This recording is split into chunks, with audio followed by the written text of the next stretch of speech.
Olá, no programa LESP Cidadania de hoje, vamos falar da UNACAM, que é a União de Apoio ao Combate ao Câncer de Mama, uma organização da sociedade civil que capacita voluntários e multidisciplinares para cuidar de pacientes com câncer de mama, além de dar apoio, claro, e divulgar a importância de se obter um diagnóstico precoce.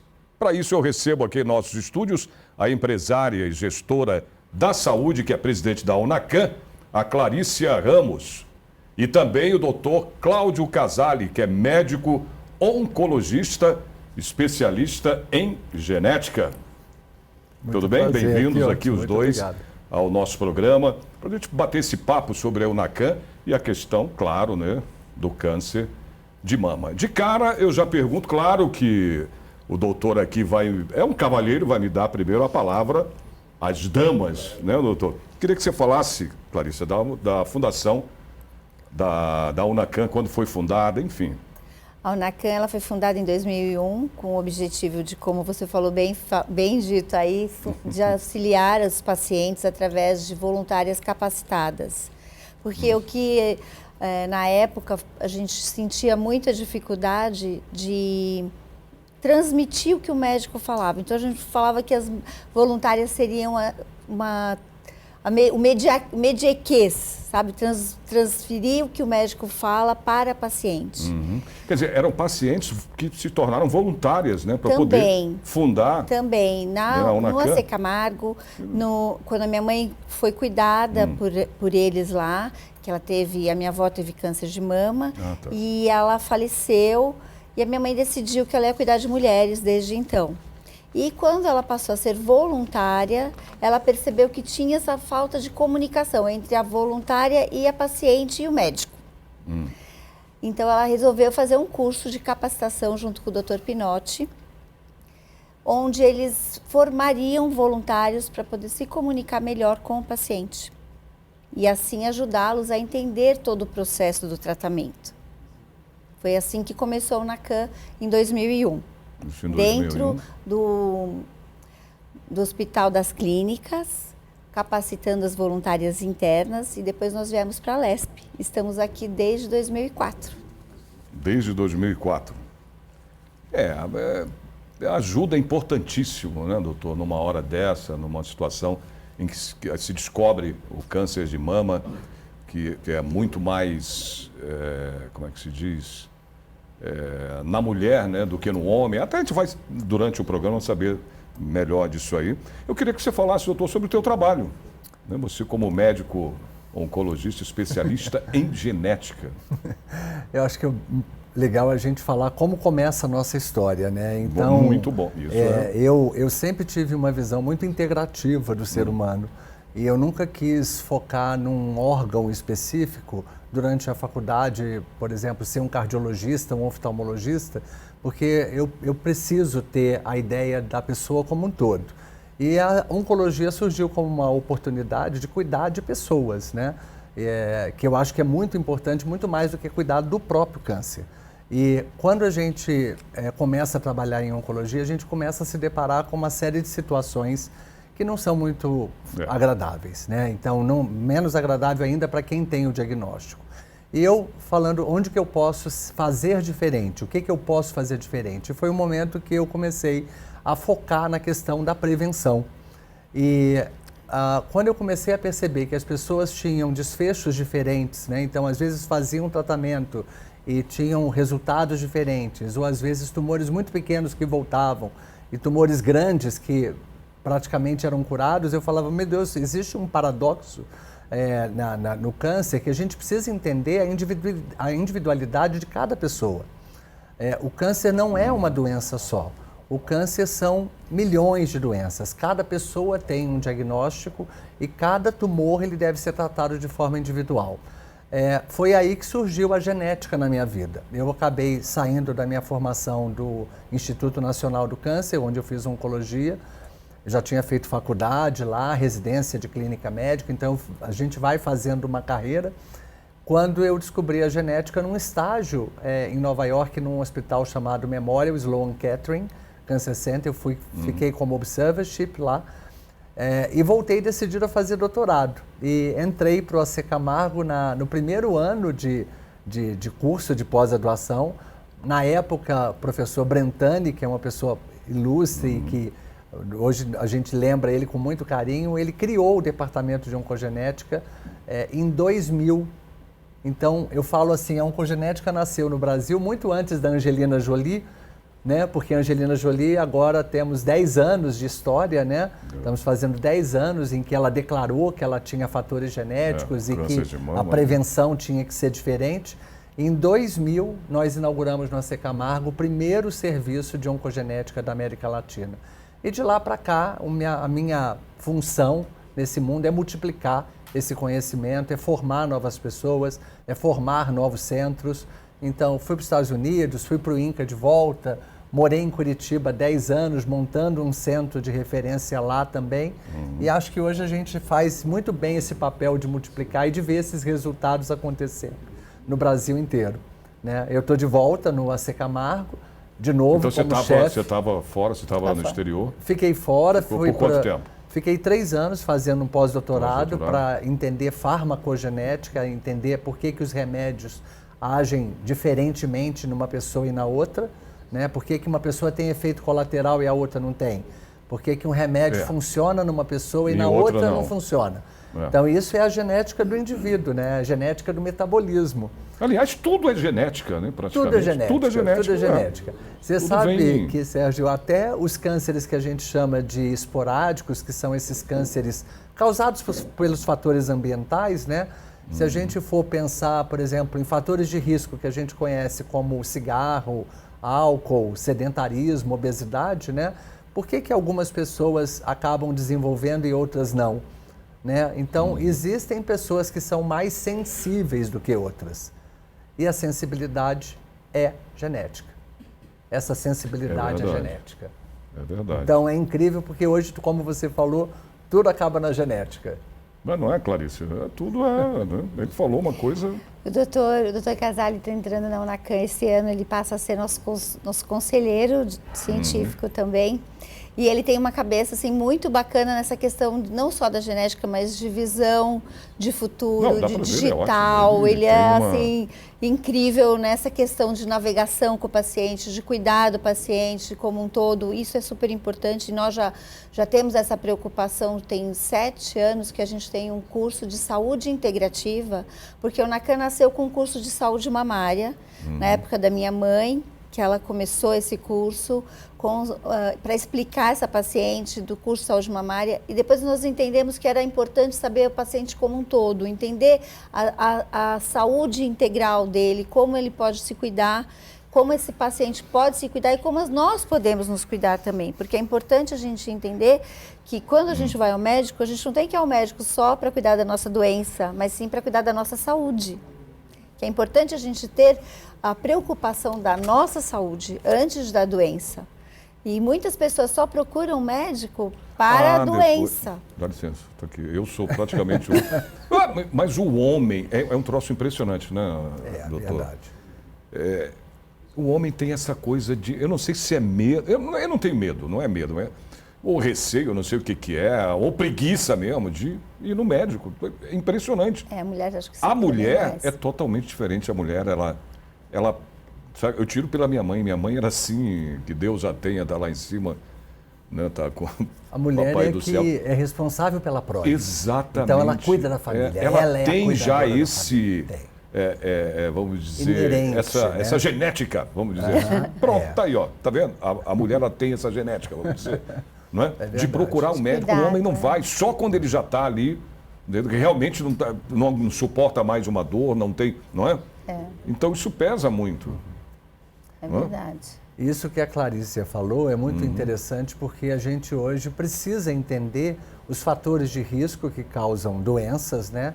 Eles são muito comuns, os fatores que causam câncer são muito comuns aos fatores que causam doenças crônicas, né? As doenças cardíacas, as doenças do envelhecimento.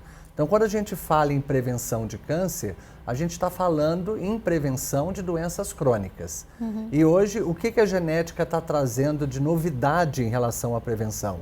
É que a genética hoje permite você avaliar o risco individual de cada pessoa e fazer uma prevenção personalizada. Então, hoje a gente fala que a prevenção de precisão é a prevenção baseada no risco individual. Eu hoje sou capaz de fazer, através de uma avaliação clínica, de uma avaliação genética e dos hábitos de vida de uma pessoa, um roteiro para ela falar assim, ó, esse é o seu plano de voo. É assim que você tem que fazer para você nunca ficar doente. E esse programa é muito individual, né? Porque depende dos seus hábitos, depende das suas condições, né? Também de tempo. Hoje a gente, hoje eu falo, hoje quem mora em São Paulo e que passa 2 horas num trânsito vai fazer academia como? Né? Você demora às vezes 2 horas para chegar no trabalho, quando você chega em casa você não quer nem saber de pensar em fazer alguma coisa. Então a gente precisa adaptar né, todo esse programa de prevenção às condições que cada um tem. E não só condição, o que dá para fazer. E condição econômica também, porque muitas vezes, né, doutor a Clarícia, a pessoa não tem condições econômicas de manter um certo tipo de alimentação, por exemplo. Ah, verdade. Mas gente. Hoje a gente fala muito nos alimentos orgânicos, né? Pois é. Justamente para poder a gente ficar livre desse veneno que é o agrotóxico, né? Aliás, eu tenho um artigo científico em que a gente mostrou, no período que eu fiquei no Paraná, mostrando a relação de agrotóxico e câncer de mama. As regiões dos municípios onde havia mais contaminação com agrotóxico eram também as regiões onde havia mais câncer de mama. Esse foi um estudo muito interessante, está publicado. Então, mostrando que a gente precisa cuidar de existe uma saúde coletiva, existe uma saúde individual, e eu falo muito para os meus pacientes que a saúde deles não está na minha mão, que a saúde está na mão deles, né? Quem tem que fazer exercício, quem tem que mudar a dieta, quem tem que pensar em saúde mental, espiritual. É uma conquista de cada um, né? Porque as pessoas, por mais orientação que a gente dê para as pessoas, depende muito delas tomarem as decisões. Você vai fazer uma escolha de um prato na hora que você sai na rua, você vai escolher um prato adequado para você. Não adianta, eu não vou fazer em casa. Eu falo, às vezes eu tenho meu pai, né, que a gente tem que cuidar também. Olha, eu tenho que te orientar, mas não adianta. Se a pessoa vai para a rua e come errado, já não adianta mais. Assim, a gente tem limites, a gente está passando a informação. Aí depende muito do paciente, da pessoa se cuidar e querer se cuidar, né? Não, mas é o que o doutor estava falando, evitar a doença. Tá, mas e aí? É difícil, né? Nas condições que a gente vive, né? Nas situações em que a gente vive no dia a dia. Estresse, não só correria, estresse, exatamente. Por isso que a gente fala muito de diagnóstico precoce, principalmente no câncer de mama. O diagnóstico precoce pode salvar uma vida. Então, nós temos que fazer os nossos exames anuais, se preocupar em ir ao médico todos os anos, se cuidar, fazer exercício, sim, fazer uma boa alimentação, é muito importante, mas não impede que possa ter um diagnóstico de um câncer, tendo todos esses cuidados. Mas uma vez que você se cuida e você vai ao médico e tem o diagnóstico precoce, você pode salvar a sua vida. No câncer de mama, nós temos aí até 95% de chance de cura num diagnóstico precoce. É importante que as pessoas saibam que elas precisam se olhar, se cuidar e ter essa rotina de ir ao médico. E muda tudo, né? Quando você tem um diagnóstico precoce, o tratamento é muito mais localizado, você pode evitar quimioterapia, você pode evitar tratamentos que oneram, né, o sistema de saúde, porque se o câncer é diagnosticado mais tarde, esse paciente vai receber radioterapia, vai fazer uma cirurgia mais extensa, muitas vezes tem que fazer quimioterapia.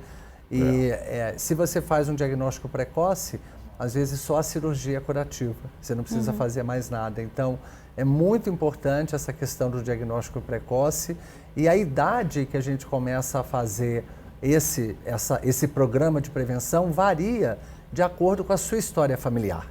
Então, esse é um ponto importante que eu acho que essa questão do histórico familiar. A gente está trazendo, então, para a ONG essa possibilidade, né, e esse alerta, e aqui fica bastante claro que a gente tem um alcance bastante grande aqui na LESP de levar essa informação para as pessoas, mas o programa de prevenção ele não pode ser o mesmo da população geral quando uma pessoa tem vários casos de câncer na família.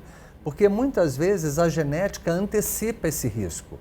É muito comum, por exemplo, no caso, como na família da atriz Angelina Jolie, que ficou bastante evidente e público isso, né, dos cânceres aparecerem na faixa dos 30 anos de idade. Essa paciente com 30 anos de idade, ela está fora do programa de prevenção do governo. Então, a gente precisa adaptar, né, a prevenção ao risco de cada um, né? E aí a história familiar é a ferramenta mais barata que existe para a gente poder fazer esse diagnóstico. Os testes genéticos hoje não estão disponíveis no SUS. É uma pena, a gente já consegue fazer testes genéticos no sistema privado, né? No sistema onde a gente tem as operadoras de saúde, que já existem regras claras no rol da ANS, né? Na Agência Nacional de Saúde, mas no SUS, hoje, a gente ainda não tem centros especializados que façam um diagnóstico em pacientes que estão dependentes do Sistema Único de Saúde. Essa é, acho que um dos pontos que a gente quer que a UNACAM traga hoje para essa comunidade política, né, esses nossos gestores de saúde, que isso seja visto de uma forma não só para beneficiar a população, mas isso não é custo. Isso é economia. Se a gente faz diagnóstico precoce, identifica esse grupo que tem alto risco e oferece para esse grupo exames mais cedo, eu não estou aumentando o custo. Eu estou diminuindo o custo futuro, que é quando o câncer vai aparecer e aí você tem perdas de pessoas na família. Imagina a desestruturação de uma família quando se perde uma mãe. Nossa. Então, assim, a gente... Se perde o ente querido da sua família, né? É um valor intangível. É um valor intangível. A gente não tem como... Não tem preço, né? Não tem preço. Você não paga. Se não tem preço que pague. Aliás, eu queria saber da Clarice até a questão da UNACAM, aliás, na questão, né, da mamografia e de outros tipos de tratamentos que a UNACAM pode oferecer, né, claro, dentro do possível, como acabou do doutor falar, que infelizmente no SUS não se tem, né, os testes genéticos. Os testes genéticos, né, que é uma que a gente sabe, né, doutor? É preciso também muito investimento, né, a gente sabe disso. Tecnologia, pessoal qualificado. Exatamente, exatamente. Nós doamos mamografia. Isso ajuda a fazer o diagnóstico precoce. Não é um rastreamento como o governo faz, mas sim para aquela paciente que está na fila esperando para poder fazer o diagnóstico dela. Então, nós doamos para acelerar o processo do diagnóstico. A gente também faz a doação de ultrassom e biópsia para essas pacientes que estão na fila do SUS. Porque nós começamos a fazer a biópsia a partir da pandemia, quando a gente entendeu que as pessoas estavam chegando muito tarde para fazer os exames de mamografia, de diagnóstico, e acabou que a fila ficou maior até para fazer a biópsia. A partir de que idade já seria... A mamografia, o governo, ele planta que tem que ser a partir dos 50 anos de idade. A Sociedade Brasileira de Mastologia fala a partir dos 40 anos. Porém, a paciente que tem uma mãe que teve um diagnóstico de câncer de mama aos 40 anos, ela deve já ter cuidado 10 anos antecipar antes, quer dizer, se você tem um histórico já familiar. Já tem um histórico. Normalmente, quando ela tem, a partir de 10 anos antes do diagnóstico da mãe, ela já deve ser olhada de uma outra forma, como o doutor mesmo falou.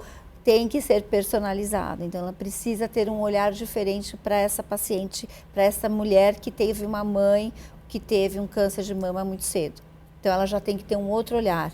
E muitas vezes é importante porque é tudo complementar. Você tem a mamografia, o ultrassom, a ressonância magnética, elas se complementam para dar um resultado de um diagnóstico de câncer.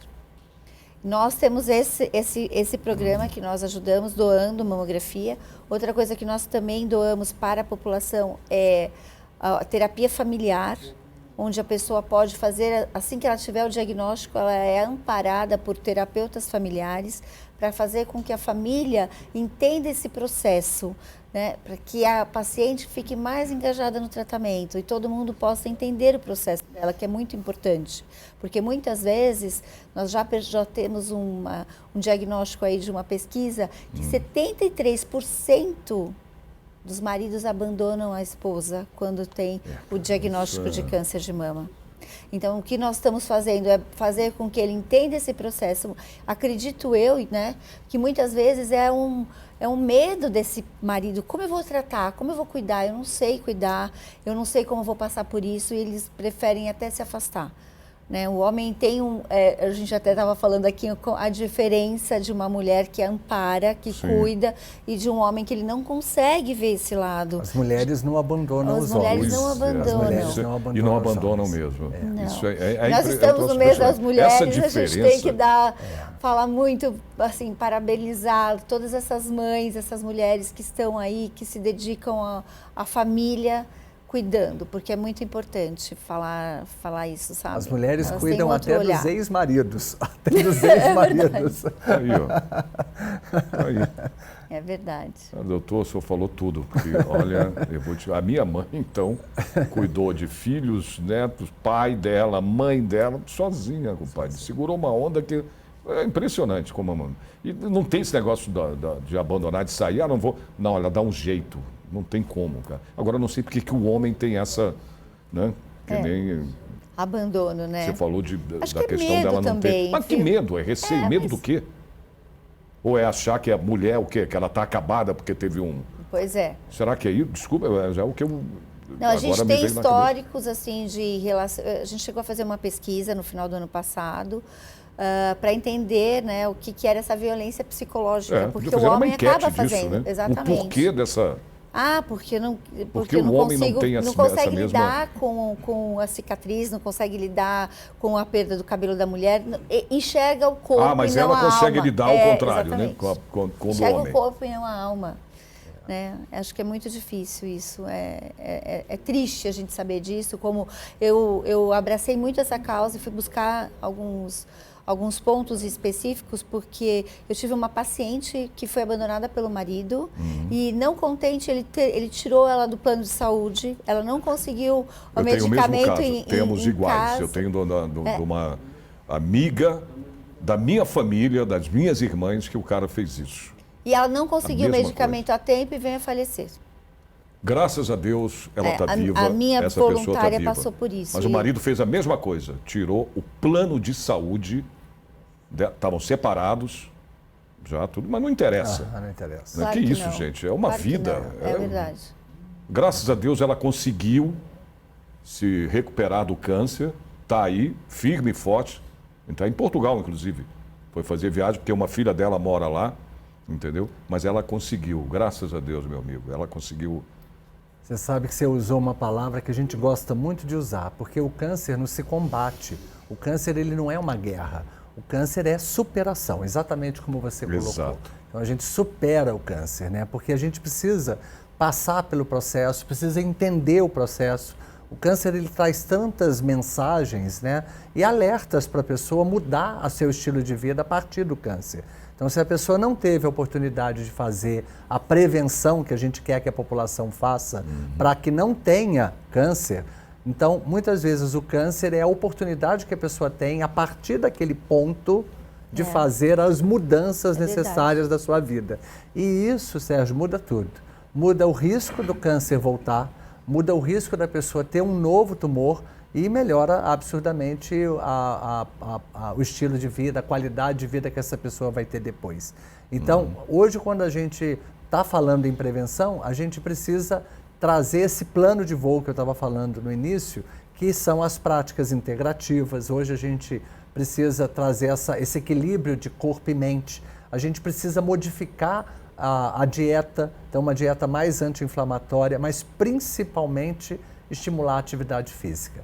Tem trabalhos que mostram que mulheres que tiveram câncer de mama e que começam a se movimentar, a fazer atividade física, elas reduzem em 30% a chance do câncer voltar. A quimioterapia reduz em 14%. Ou seja, fazer atividade física depois de ter um câncer é mais eficiente do que fazer a quimioterapia. Então, são complementares. A gente tem que fazer todos os tratamentos que são prescritos, que são de acordo com o estadiamento. Mas se você puder adicionar qualidade de vida depois, muito melhor. Hoje já tem trabalhos mostrando que durante a quimioterapia, quem faz atividade física também tem esse benefício. Olha aí, tá vendo? E a pergunta que eu ia te fazer, inclusive, era essa até para vocês, da questão do câncer de mama, se tem, né, um tratamento, porque tem vários tipos, né? São tipos de câncer de mama, não é só um. Né? Tem uns mais agressivos, né? Tem um mais agressivo, que eu não sei qual é o nome direito, mas eu sei que tem. Hoje a gente classifica os cânceres de mama, do ponto de vista de anatomia patológica, em tumores que são hormonais, e esses são os tumores que são causados pelos fatores hormonais próprios da própria mulher, né, o estrogênio, a progesterona, mas também alimentados muitas vezes por pílula anticoncepcional. Então tem situações onde o tratamento hormonal aumenta o risco para câncer de mama. E tem aqueles tumores que são negativos para o hormônio. Esses devem ser sempre investigados do ponto de vista genético. Então, se a pessoa tem um tumor hormonal e tem história familiar, vai fazer teste genético. Se ela tem um tumor que é negativo para hormônios, né, que não foi o hormônio que causou, mesmo que ela não tenha história familiar, ela deve fazer teste genético. Então, hoje os testes genéticos identificam essa população que a gente chama de risco aumentado. Existem genes que aumentam o risco 8 vezes de ter câncer de mama, como é o caso da Angelina Jolie. Isso, felizmente, é raro, é 1 em cada 10 mulheres.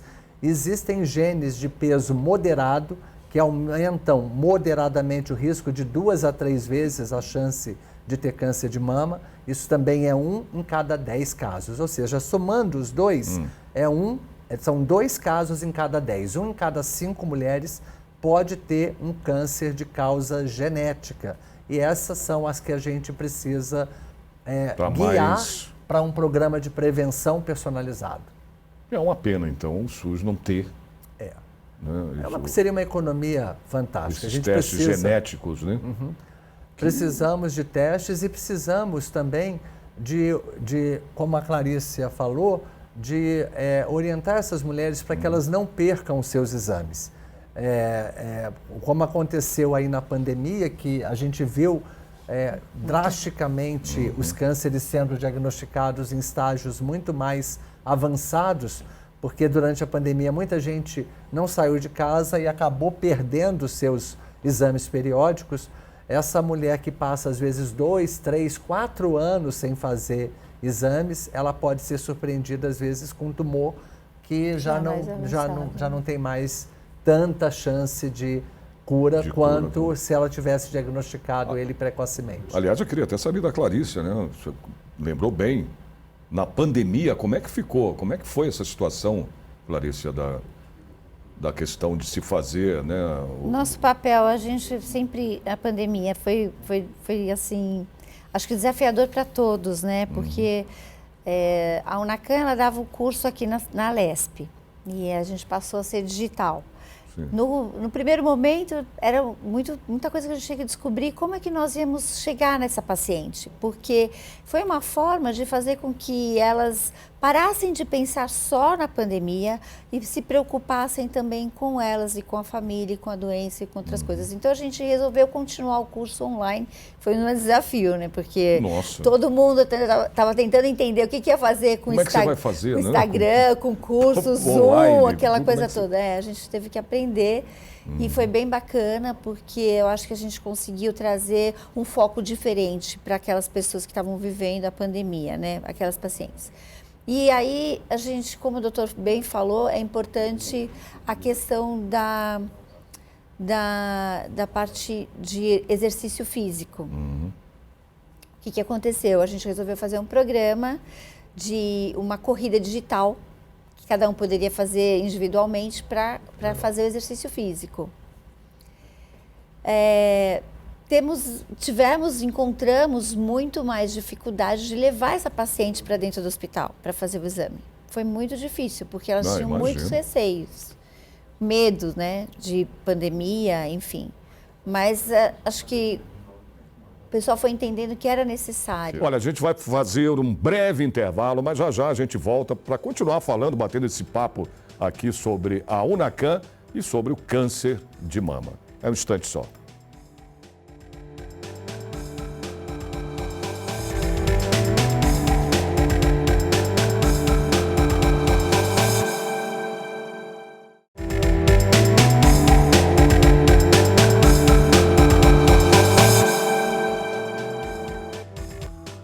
Muito bem, estamos de volta com a Lespe Cidadania, hoje conversando, batendo esse papo aqui sobre a UNACAN, que é a União de Apoio ao Câncer de Mama, e eu recebo aqui com o maior prazer nos nossos estúdios a Clarícia, né, Ramos, que é a presidente ou presidenta? Se fala presidenta, né, Clarice?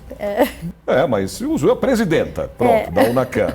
E o doutor José Cláudio Casali, né? Até falei, tá me lembrando agora de Casali, eu trabalhei com um que era o Antônio Casali, que era um apresentador da TV Tupi, há muito tempo atrás, né? Casali, não tem nenhum parentesco não, né? Casali com todos ele. os Casali são parentes. Olha aí, ó, todos os Casali são parentes. Então tem alguma coisa a ver, vamos descobrir. Vamos ver, né, a genética. Vamos olhar na árvore genealógica. Genética, né? Chegar até ele. Pois é, exatamente. Fala, Clarice, você queria falar alguma coisa agora sobre... Outubro Rosa. Outubro Rosa. Aliás, a gente já falou sobre Outubro Rosa. Exatamente, Outubro Rosa. Nós estávamos aqui, a gente está falando de Outubro Rosa, mas acho importante a gente lembrar que a mulher tem que cuidar dela o ano inteiro. Com certeza. Então, assim, outubro, como novembro, como fevereiro, janeiro, sempre tem um lacinho para lembrar que a gente precisa se cuidar, o básico. Não, se conscientizar, que é uma semana de é um mês de conscientização, inclusive. Uma campanha, exatamente. Né? É muito importante, né, se Mas ter essas campanhas. A gente aproveita todos os momentos para falar sobre isso, para alertar. Sabemos que o câncer de mama é o que mais mata mulheres por falta de informação. Então, se nós conseguirmos chegar a mais mulheres cada vez mais falando da importância de se cuidar, de se olhar, de ir ao médico, de fazer seus exames de diagnóstico, nós vamos conseguir diminuir a mortalidade. Eu digo que hoje temos aí 80 mil casos no ano, né?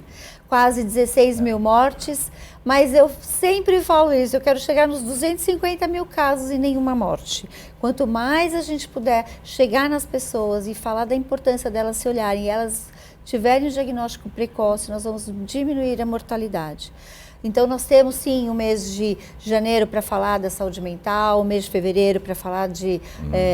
acho que o mês de fevereiro fala do diagnóstico também do câncer de ovário, né? Acho que é ovário, isso agora mesmo. A gente também tem, para falar do mês da mulher, o quanto a mulher tem que se cuidar, se olhar. Então, até nós criamos um projeto que chama Mulheres na Saúde, para levar informação sobre a saúde. Nós fizemos aqui 3 mesas redondas na Lespe, para falar das dificuldades dessas mulheres que cuidam de mulheres, de falar de como a gente pode trazer políticas públicas efetivas para as mulheres se cuidarem, e quanto também é importante a participação da mulher dentro de um hospital e como ela acolhe essas outras mulheres no acesso a tratamento, acesso a medicamento. Então, nós trouxemos mulheres médicas que estavam em hospitais diferentes para falar como cada um funciona, e também aquelas que estão no meio da política da educação e saúde, de como a gente pode levar mais informação para a população.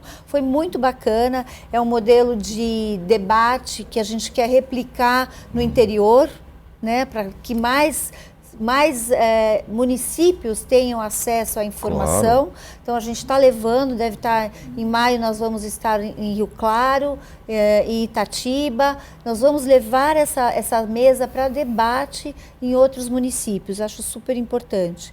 E vendo também que nós temos o mês de maio, o Dia Estadual do Câncer o Dia Estadual de Prevenção do Diagnóstico do Câncer de Mama. Aliás, nós temos leis aí, né? Então... Exatamente. Aliás, essa casa de leis aqui, você mesma falando da Assembleia, né? Que vocês fizeram aqui, antes da pandemia, os programas sobre, né, o câncer de mama, enfim, sobre... com a UNACAN, né? O curso que aqui. Nós damos, e a casa, isso aqui, por ser uma casa de leis, né, nós temos aqui vários projetos, várias leis que já foram aprovadas em relação, não é? Mas a gente precisa ficar atrás para fazer com que elas funcionem. A gente não precisa de mais leis, a gente só quer que elas funcionem. Mas é necessário, sim, a criação de leis, de mais leis que possam exatamente contribuir para isso. Né? Mas nós temos muitas boas leis. O que nós precisamos é fazer com que elas sejam efetivas. Nós temos dificuldade de fazer com que elas funcionem. Então a gente precisa ter mais, observar mais e ver como a gente pode resolver isso, porque a lei dos 30 dias ajuda, a lei dos 30 dias veio para poder fortalecer a lei dos 60 dias. Primeiro era a lei dos 60 dias. Era a lei de 60 dias, exato. Que a lei dos 60 dias se a pessoa tem o câncer de mama, ela começar o tratamento em 60 dias. Exato. O que aconteceu? É lei. Só que o que aconteceu? Eles não conseguiam diagnosticar a tempo hábil para começar 60 dias. Então veio a lei dos 30 dias, que aí você faz com que a paciente tenha que ser diagnosticada em 30 dias para começar seu tratamento em 60 dias. E nós temos a lei também da reconstrução mamária. Tudo são leis e nós precisamos fazer com que elas aconteçam. Graças a Deus, tem muitas que estão acontecendo, em muitos lugares estão acontecendo. Às vezes eu acho que até depende um pouco de informação, de chegar no paciente, o paciente saber dessas informações. A gente precisa saber que existem essas leis. Né? Porque a gente muitas vezes não luta pelos nossos ideais e nem por nós mesmos, porque nós não sabemos que tem essas leis. É importante que todo mundo saiba que tem. Mas nós temos projetos aqui, projeto de lei, claro, ainda é projeto, então, para virar lei precisa da sanção, né, do governo, se a gente sabe disso. Mas, por exemplo, nessa casa aqui, nós temos um projeto de lei do ex-deputado aqui da casa, o Orlando Morando, que torna permanente o programa de prevenção e combate ao câncer de mama denominado Mulheres de Peito. Tá aí, ó, criado e mantido pelo governo aqui do estado. Então, é um projeto bom. Aí. Agora, precisa ser, aqui foi aprovado aqui na casa, né? Mas para virar lei precisa ser aprovado no executivo. E muitas vezes a gente precisa trazer formas de que a lei seja cumprida. Então, como que a gente pode facilitar uma lei de prevenção? Com tecnologia, com conhecimento, né? E aí, um dos pontos que nós estamos trazendo para a UNACAM e dentro dessa minha gestão, né, é um aplicativo de prevenção. Então, hoje, bom essa contribuição tua. Isso é maravilhoso, porque é um aplicativo gratuito, chama BioDrive. Ele foi desenvolvido na época que eu morava em Curitiba, durante a pandemia. Como é que é o nome? BioDrive. BioDrive, tá. Né? Porque ele é um... Drive de dirigir, Drive de guardar documentos, né? Mas também um drive de dirigir a saúde. Ele acaba tendo cuidado, né? essa dupla conotação, né? Então, de cuidados, né, integrais. BioDrive. O BioDrive, ele é um aplicativo que ele traz a possibilidade que muitas vezes parece utópica, do rastreamento organizado. Muitas sociedades tentam implantar nas suas comunidades um rastreamento que seja efetivo. Isso se tornou possível a partir do momento em que você criou a figura do navegador. Hoje existe já um programa de governo, uma PL, que oficializa dentro do sistema de saúde a navegação. O BioDrive, ele é um instrumento para o navegador monitorar uma comunidade. Então, cada pessoa baixa no seu aplicativo gratuitamente o BioDrive, pode compartilhar os exames com o seu médico, pode receber das instituições, por exemplo, laboratórios, farmácias, exames de sangue, né, laboratórios de saúde, onde você recebe imagem, mamografia, tudo no seu aplicativo, compartilha com o médico e esse ecossistema passa a ser monitorado por esse navegador. Quando a pessoa, por exemplo, recebe no celular um programa de prevenção e ela esquece de marcar uma mamografia, por exemplo, o navegador pode ligar para ela e falar: olha, dona fulana de tal, a senhora devia ter feito a mamografia mês passado e não fez. Então, isso é o rastreamento organizado. É quando você não deixa o rastreamento simplesmente na mão da pessoa. A gente precisa ser responsável por isso. Então, na hora que você tem um governo que se responsabiliza pelos exames e pela periodicidade que esses exames e as consultas têm que ser feitas, a gente começa a ter uma organização da prevenção, que isso economicamente para o Estado é fantástico, porque você vai ter uma população assistida integralmente, fazendo os exames na época certa, e nunca mais teríamos, por exemplo, o problema, como a gente estava comentando, da pandemia, onde todo mundo atrasou os seus exames. A gente teria lá os navegadores falando: olha, está marcado aqui no posto de saúde seu exame ginecológico, está marcado lá no hospital tal, o seu exame de mama, ou seu exame de tireoide. A gente define o programa de prevenção, compartilha com cada pessoa individualmente, e esse sistema que é o BioDrive, ele se encarrega de ajudar o navegador a controlar. Ele é uma grande... todo mundo. Resguarda o documento, né? Guarda todo esse documento para você, fica até mais fácil. A gente estava até mexendo nele. Eu também acabei aprendendo a entender um pouquinho. Mas assim, é importante a gente também colocar, porque não sei se o navegador é um personagem novo no Brasil, novo na lei, né? E ele já tem aí, surgiu nos anos 80, com 90, nos Estados Unidos, com esse olhar de trazer o cuidado para uma comunidade que não era vista. E garantir as etapas para ela. Até você chegar ao diagnóstico, até chegar ao tratamento, não se deixar ninguém perder. Ele pega na mão daquela paciente para acompanhar em todo o processo. Esse é o papel do navegador. E a tecnologia ajuda ele a ter essa visão. Quer dizer, não é só geral. Um lembrete, né? Não é só mais. Ele vamos dizer é um no popular, não é só mais um lembrete para. É um cuidador. Acaba sendo um cuidador da saúde dessa pessoa, né? Ele vai. Tanto que nós, na UNACAM, quando nós formamos as pessoas que participam pelo curso, elas já saem com esse conceito do que é navegação. Porque elas saem com esse objetivo de cuidar, de pegar na mão daquele paciente, de fazer com que ele seja um paciente ativo, preocupado com ele mesmo, de fazer os seus exames. O bacana do digital, quando nós trazemos um aplicativo, é que você consegue concentrar as informações e fica mais fácil de você enxergar todo aquele processo do paciente em qualquer lugar, porque acho que o digital ele ajuda muito hoje, né, até mesmo os cursos, e você pode fazer em qualquer lugar, onde você estiver, você pode acessar e monitorar a sua saúde. Como ele falou, tem um lembrete, olha, semana que vem é o dia de você fazer sua mamografia, ou daqui 2 horas... Tela do celular. Você tem que lembrar que você tem esses exames para fazer. Isso que é importante, porque num processo que é de quimioterápico, que a pessoa, ela muitas vezes esquece alguma coisa, ela não lembra, ela não sabe, ela se perde, ela não presta atenção no que o médico está falando. É muita informação. Porque é muita informação. Aí ela tem uma pessoa que vem de um lado para poder olhar para ela completamente... Né? Porque é um baque, né, doutor? Ela tem um anjinho, sabe? Que vem aqui do teu lado, dá um abraço, dá um carinho, eu não queria falar, não, mas eu estou passando por isso na minha família. Eu sei como é que é a minha sobrinha. 36 anos. Vai ter que fazer teste genético, hein? Eu quero depois ter o contato. Jovem. Me dá teu contato depois, exatamente por isso. E ela está passando por isso nesse momento. Então, é um baque. Você desnorteia a pessoa completamente. Sim. Então, para que ela tenha essa consciência, essa capacidade de guardar as coisas na cabeça, já é difícil. Eu estou vendo isso nela, entendeu? A gente tem acompanhado. Está fazendo uma quimioterapia, tudo, entendeu? E o medicamento, ele também é pesado para a paciente. Ela vai esquecer, ela vai dormir, ela está cansada, ela não sabe o que ela tem que comer, ela tem que ser lembrada, dependendo do corpo, né? Dependendo de cada um, é tudo muito personalizado. Tem gente que passa pela quimio como se, passei. Mas a quimioterapia acaba com você, cara. Mas tem pessoas que não têm condições, é necessário, depende. Aliás, eu queria saber de vocês isso.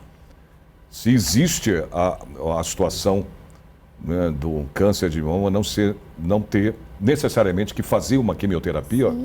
Sim. Hoje a gente tem depende protocolos. Do tipo. Depende do tipo e depende do estágio do tumor. Tem tumores que estão muito localizados que a quimioterapia não vai ser necessária. Mas quando ele já se estende para os linfonodos, quando ele já sai desses linfonodos para outras regiões, a quimioterapia geralmente é a primeira linha de tratamento que a gente tem para tratar essas pessoas. Hoje, se a gente pudesse, assim, rapidamente mostrar os tipos de tratamento para câncer de mama, a gente tem a cirurgia, que é a que faz o controle local, junto com a radioterapia. A radioterapia evita do câncer voltar localmente. E a gente tem as terapias sistêmicas para os tumores hormonais, os bloqueios hormonais, que a gente chama de hormonioterapia. A gente tem a quimioterapia e agora, mais recentemente, a gente tem as terapias-alvo e a imunoterapia. Então, houve um avanço muito grande no tratamento do câncer de mama e muitos tratamentos hoje estão começando com terapias-alvo e imunoterapia para justamente não expor a pessoa a uma quimioterapia que vai afetar tanto as células do tumor, mas as células da própria pessoa. Imagina uma terapia alvo. O alvo está dentro do tumor. A terapia alvo não afeta as células normais da pessoa. Então não cai cabelo, não dá enjoo, né? Existem outros efeitos colaterais, mas são muito menores do que esses que todo mundo conhece, que são da quimioterapia. Agora, sem dúvida nenhuma, melhor do que fazer o que a gente está fazendo, que é tratar cada vez melhor o câncer, a melhor coisa é não ter. A melhor coisa é não precisar passar por isso. Então, eu digo muito para as pessoas, vamos enfrentar o risco e fazer toda essa avaliação, às vezes genética. Muita gente ainda tem resistência de fazer teste genético. Mas vamos enfrentar o risco para não termos que enfrentar o câncer. Então, conhecer as suas capacidades, fazer o exame genético é fundamental para você mudar o filme de cada um. Nós temos aquela frase, né, que a gente sempre falou, quem procura acha e quem acha cura. Então, na verdade, é você fazer o seu diagnóstico com o seu conhecimento, conhecer seu corpo. Saber sobre a genética é importante, chegar cedo é importante. Como ele mesmo disse, que a questão da cirurgia é pontual. Eu tenho amigas que não precisam fazer mais nada, só tiraram uma cirurgia. E tem que, por exemplo, tem que tirar, no caso, a mama. Sim. Também preventivo. não há, dependendo do tipo de câncer, a necessidade de você retirar a mama? Existem basicamente duas situações onde você indica uma cirurgia de mama, dependendo do tamanho do tumor. Então, para tumores maiores, e principalmente quando a mama é muito pequena em relação ao tamanho do tumor, é muito difícil o cirurgião conseguir preservar a mama e ainda trazer uma estética. Então, hoje se faz uma retirada da mama justamente porque na própria cirurgia a mulher já sai com expansor e muitas vezes já com prótese, o que é muito, muito bom. Ela acaba ficando muito satisfeita, depois faz uma simetrização na outra mama. Mas existe a situação da mastectomia profilática, que é a cirurgia preventiva. Por exemplo, o caso da Angelina Jolie, que numa situação de alto risco genético, a gente tem a opção de fazer uma cirurgia como essa. Aliás, esse é um dos pontos que a gente também precisa debater aqui na LESP, porque a cirurgia profilática ela não é contemplada no SUS. E nem a colocação, a retirada preventiva das mamas para a colocação de prótese. Hoje as próteses só são contempladas na situação do SUS quando você tem uma doença mamária. Mas numa situação onde você retira preventivamente a mama para evitar um diagnóstico de câncer de mama no futuro, essa situação ainda não é contemplada no SUS. Então a gente ainda não consegue oferecer essa cirurgia porque você vai tirar a mama e não vai colocar a prótese. Isso não é considerado, imagina, desumano, né? Então a gente precisa trazer, lógico, é um direito da mulher, a autoimagem, ela precisa se ver, ela precisa ver que ela está com as mamas e que ela está completa e que ela tem esse direito. Então, a gente hoje precisa trazer isso em pauta também aqui na LESP, sabe? O cuidado do paciente de alto risco. É um modelo novo, né? A gente vê a tecnologia se modificando e se modernizando a cada momento. A gente precisa também que as leis sejam dinâmicas e com situações novas, né?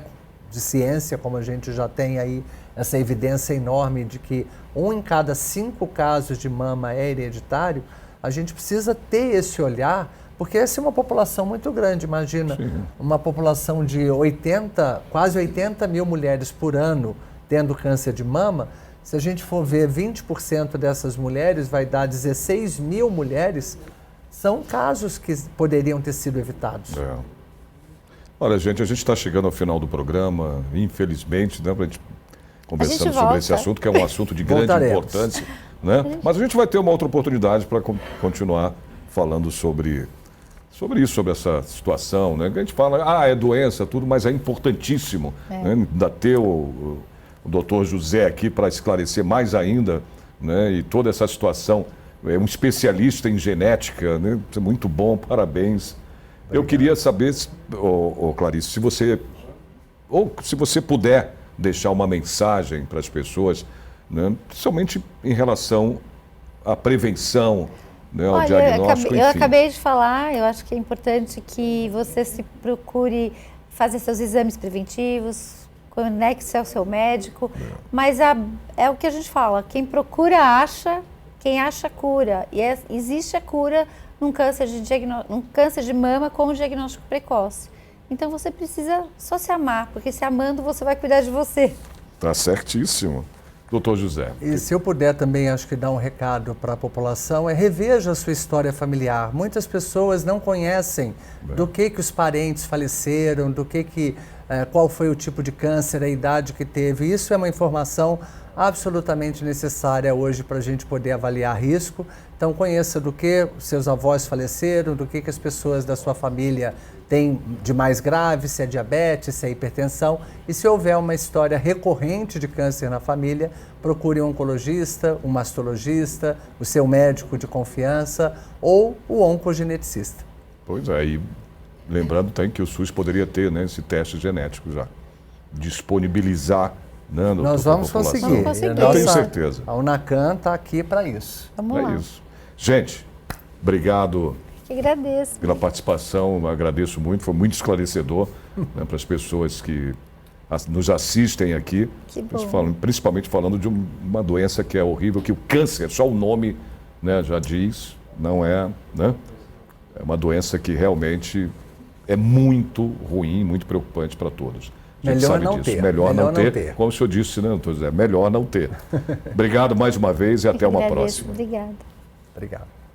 Gente, o Alesp Cidadania de hoje termina aqui. Espero vocês no próximo programa. Até.